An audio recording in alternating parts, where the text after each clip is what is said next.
Vamos lá para Brasília agora. Por quê? Porque lá numa sessão do Conselho Superior da Procuradoria-Geral da República, é isso mesmo, lá na PGR, tudo aconteceu ontem à tarde. Augusto Aras, que é o titular, ele bateu boca com o colega Nível de Freitas. Aras chegou a se levantar. Nós vamos ver o vídeo, o Murilo vai colocar pra gente aí o vídeo e você vai perceber tudo o que aconteceu e depois meus amigos vão comentar aqui. Vamos lá.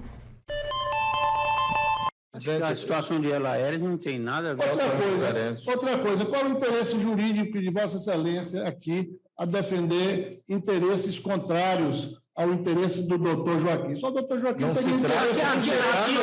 Aqui nem está manifestado, doutor, eu nem sei qual é o interesse do doutor Joaquim. Aqui, senhor presidente, está se cumprindo pela legalidade. Do ato de Vossa Excelência baixou o edital. Eu gostaria que Vossa Excelência respeitasse a direção dos trabalhos. O conselheiro Nicolau está falando, eu estou ouvindo. Vossa Excelência, sim, senhor. Vossa Excelência dos trabalhos. Tá, mas Vossa Excelência também interferiu. Direção dos trabalhos. Eu estou falando com Vossa Excelência isso. Conselheiro Nicolau, há uma questão de preferência. A preferência não exclui o colega Joaquim. A preferência, inclusive, se for tomado nesse sentido, vai excluir o colega Laeres, porque o pau que dá em Chico dá em Francisco. Eu vou colocar em votação essa questão. Posso sentar o ponto de vista, senhor presidente? Pode. Eu só não posso admitir aqui essa bagunça que o colega... Não, bagunça Vossa Excelência também interferiu quando o colega estava falando. Então, se Vossa Excelência quer respeito, me respeite também. Vossa Excelência não é digno de respeito. Eu digo de Vossa Excelência que é uma coisa... Vossa Excelência é digno de respeito. Não chega perto de mim. Quem fala que sou eu. Ó, o que eu sei do final disso é que alguém teve que correr para socorrer ali, quem, Rafael? Mas não dá para aceitar, né? PGR é uma instituição da República e os caras se comportarem assim, quer cobrar o quê depois do resto dos outros aí? Cobrar o quê de quem com uma atitude dessa? Exatamente, o Ministério Público Federal ali, né, representantes aí de todo o Ministério Público que temos no país e nós precisamos ver referências, né? Exemplos e bons exemplos. Mas o que me chama a atenção é esse tipo de briga, né? Vossa Excelência vai se quebrar daqui a pouco. Vossa Excelência vem aqui então. E todo Vossa Excelência. Né? Diferente da Pâmela, eu gostava de ver no STF algumas brigas, né, entre ministros. Por exemplo, Joaquim Barbosa contra o Barroso, Joaquim Barbosa com Gilmar Mendes. Tem um monte de vídeo no YouTube, assistam para vocês verem. É uma coisa sensacional. Uma linguagem rebuscada, assim, falando... para falar que o cara é cara de pau, ele fala, Vossa Excelência deveria, né? Enfim, é dessa briga maravilhosa que a gente gosta de ver, porque é assim que o brasileiro realmente, né, vai e vê, né? Gosta de briga e tem que ser uma briga com classe. Então, o Aras aí, não sei o que aconteceu, talvez ele tenha ficado um pouco pistola, porque já... Mas partiu pra briga, mas né? ele já partiu tem alguma rusga com esse procurador aí, já não é de hoje, e é por isso que agora estourou e quis partir pra briga. Infelizmente, são esses maus exemplos que nós temos no país. Aguinaldo, o vídeo corta para uma tela Ministério Público Federal, né? Só que as informações dizem o seguinte, que não chegaram às vias de fato, mas o Aras, ele quis ir pro clinch ali, né? Quis ir pra trocação, como diria no boxe ou no UFC. Um jab, né? Mas é o nível de algumas instituições, né? A gente tem no Ministério Público uma boa aceitação, né? A gente vê como um defensor, mas à frente, né? O Procurador-Geral da República, o Aras, não é muito bom da cabeça. É um sujeito intransigente, como apareceu no vídeo, né? Truculento, enfim. Mas é a demonstração de como estão as nossas instituições, né? Salve-se quem puder. Infelizmente, isso é só um pouquinho do Brasil. Naman Mendes. A violência é a arma dos incompetentes. Então, o que eu vejo é que, infelizmente, nós temos nas nossas instituições a valorização desse tipo de ação, de atitude violenta, agressiva, e que, de fato, não resolve nada, apenas mostra um péssimo exemplo para aqueles que são mais jovens.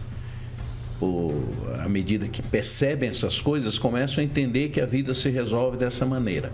É uma pena, é lamentável, é triste que a gente tenha ainda esse tipo de atitude num órgão de tão grande importância para o país. É lamentável. Fernando Tupan, dá para aceitar com naturalidade esse tipo de... Se fosse na escola, a gente chamava de porradaria.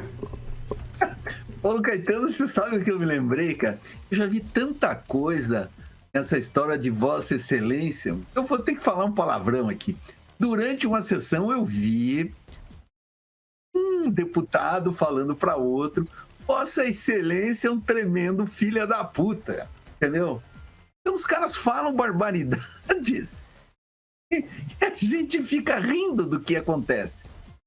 Isso é inconcebível. Como é inconcebível o que aconteceu ontem nos Estados Unidos com um jovem de 18 anos matando 18 pessoas e a professora. A violência é fascinante, para falar a verdade. Você vê, a gente que gosta, dominado pelo cinema americano, assim, é porradaria o tempo todo. A gente adora ver o UFC, o cara quebrando a cara do outro, quebrando a perna. Então, a violência, sim, desperta muitos sentimentos, assim, e ao mesmo tempo dá um arrepio na gente. Então, nós gostamos de barraco aqui no Brasil. E o mundo gosta de barraco. Todo mundo gosta de barraco e diverte. Coisa boa, ninguém quer saber, Paulo Caetano. Ações positivas, é difícil a pessoa ficar ligada. Infelizmente. Ah, meu Deus, vamos lá, vamos seguir por aqui, vamos lá. Pamela, já que você queria saber o nome do outro colega do Aras ali, é o Nívio de Freitas, Pamela. É o Nívio de Freitas. Então, pelo que nós sabemos, né, esse Nívio de Freitas, o nível é meio baixo. Pelo visto, ele já andou até reclamando do salário, né? Durante sessão, ele, pelo visto, é uma pessoa um pouco desrespeitosa ali no exercício do cargo. Ele ganhava mais de 42 mil à época e reclamou, dizendo que talvez não poderia continuar ali no MPF, porque estava recebendo muito pouco. E veja bem se isso é local e horário para esse tipo de reclamação. Né? Se isso é nível de estar reclamando ali. Aí, então, ontem na sessão, ele resolveu bater boca ali com o Aras, dizer que o Aras não merece respeito. E o Aras ali com sangue nos olhos, né?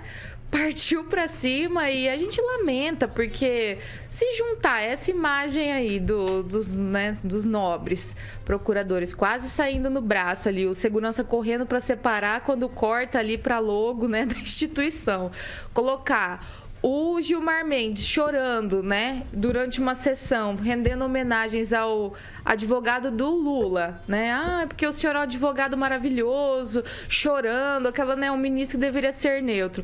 E colocar o Barroso também no exterior, falando que ele é o bem, que eles vão vencer o mal, e depois desligando a Siri lá na casa dele também, que a Siri dando ali as coordenadas para ele, dizendo: ai, gente, desculpa, não conseguindo desligar o celular.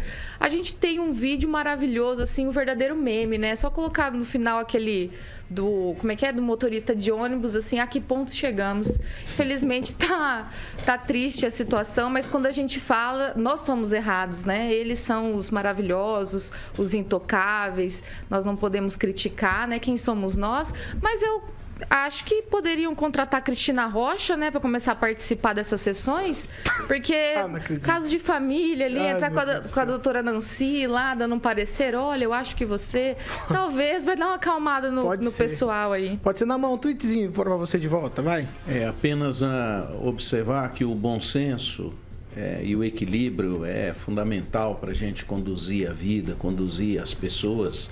Se somos líderes, a gente precisa ter o mínimo de equilíbrio para conduzir os processos nos quais a gente está envolvido. Senão a gente vai deixando um exemplo de violência para as pessoas.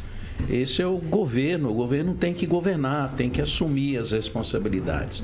A gente está entrando, né, ou saindo, não sei, num processo de tanta violência. Ontem as notícias foram terríveis a nível de violência. Violência nos Estados Unidos, violência numa favela lá no Rio de Janeiro. Exato. É lamentável que a gente tenha chegado a uma situação dessa como pessoas, como civilização, né, como povo, e os jovens estão aí, eles estão chegando sem opções, sem possibilidades, né, de trabalho, de ter uma vida mais digna, e a gente fica aí brigando por essas coisas tão ridículas e vendo esse tipo de exemplo publicamente sendo transmitido num canal de televisão, é lamentável. Rigon. Só para lembrar que há realmente uma briga entre subprocuradores, como é que é o caso do Nível, com o Aras, não é de agora, é desde 2019, porque o Bolsonaro, vocês me desculpem falar de novo, mas foi ele que assinou, não fui eu, ele escolheu fora da lista tríplice, e isso provocou um racha dentro da PGR. Então ele não nomeou dos 3 mais indicados pelos subprocuradores. O que aconteceu? Aconteceu isso que a gente está vendo. O Aras, e isso é bom lembrar, durante a campanha eleitoral, 2018, falava-se muito de um rapaz chamado Geraldo Brindeiro, que foi conhecido como engavetador geral da nação. Bolsonaro usou essa palavra 500 vezes. O Aras está superando o Geraldo Brindeiro, que na época do FHC, simplesmente ele engavetou 242 mais 217 de 626 inquéritos. Não é? Nós estamos vendo no Aras, com essa atitude, algo pior do que o Geraldo Brindeiro fez na época do FHC. É uma pena, o professor tem toda a razão, absurdo ver a autoridade dando um mau exemplo, seja ela do MPF, seja ela de ministro, do STJ, STF e da Presidência da República. Por isso, uma boa reforma nós poderíamos fazer na administração pública, né? Não deixando mais o presidente da República indicar ministro, STF, procurador-geral, enfim, todas várias indicações que podem sim se beneficiar propriamente. Não estou dizendo que o Bolsonaro se beneficia, não é isso. Mas todos os presidentes têm essa prerrogativa de indicar e de indicar. Então, isso, querendo ou não, torna um poder excessivo que não é de administrar o país, mas sim de dar poder a outros, para que depois, posteriormente, aí, tenhamos alguns casos que, infelizmente, podem ser, inclusive, de corrupção. Então, por isso que eu acho que, para tentar mudar isso, é pôr na pauta reforma política, reforma administrativa.